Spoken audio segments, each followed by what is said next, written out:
Stellen der Mauerflucht mit Hilfe eines Schnurschlags.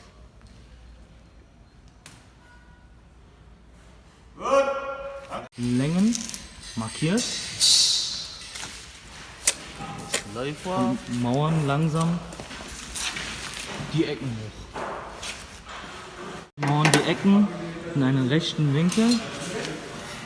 Nach der ersten Schicht messen wir nochmal.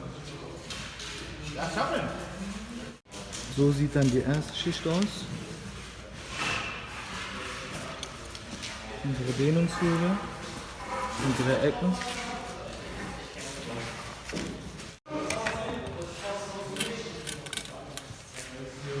Die Lotstellen werden kontrolliert.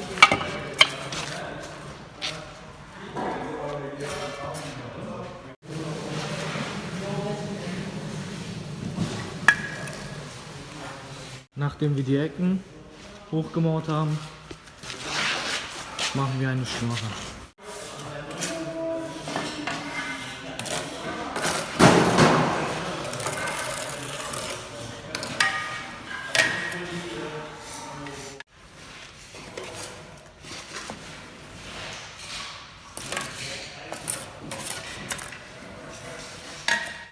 Ab der 14. Schicht wechseln wir zum Pfeilerverband.